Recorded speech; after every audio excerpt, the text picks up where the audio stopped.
the question, are there still good men out there that actually wants to settle down and have a family and live together?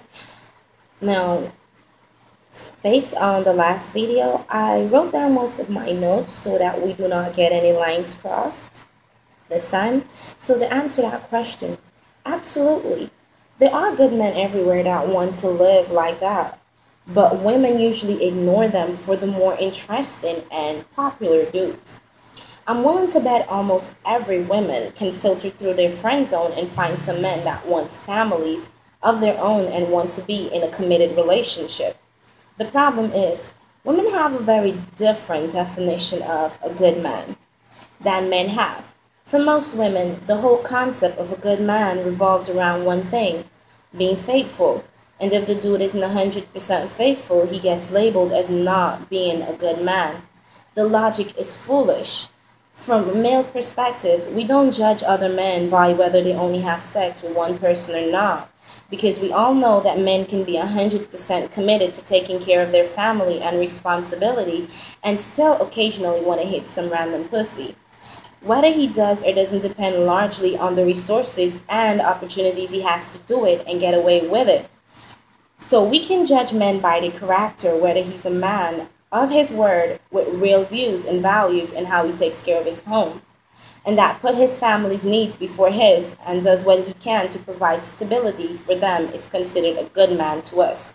Even if he sleeps with another chick every now and then, the reason we don't put as much weight on the faithfulness is because you have no way to verify who is faithful and who isn't.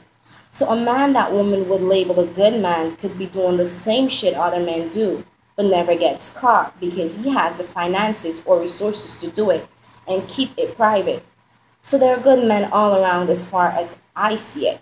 Women just have a warm concept of what a real man is. Now, y'all sit around waiting for this fairy tale dude to come along and sweep you off your feet, right? And judge everything about him through how women wish they were instead of how they actually are.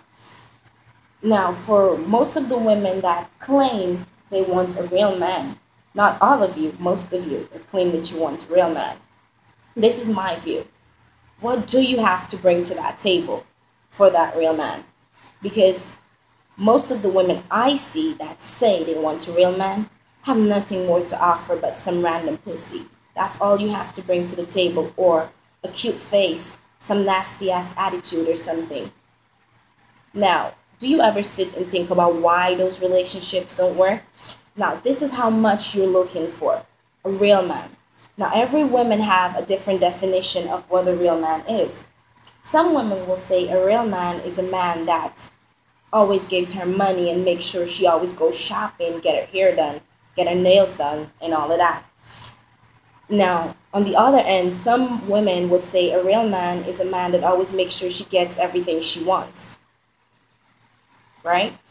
Now, my perspective or my view of a real man is a man that makes sure everything is right at home. He takes care of his home, food's always on the table, and everything is right with his family. That's my definition of a real man. But everyone else will have a different definition, I understand. But what about those women that claim they want a real man and they don't have a job, no bank account, they just sit at home and expect a real man to take care of you? No, honey, that's a wrong perspective of a real man. Some women do get that, right? But how long do those relationships last? Well, let's not stray away from the actual topic. I was just trying to shed some light on the fact that someone asked if there are still real men out there that wants families and to settle down. So I hope that helps you. Yes, they are.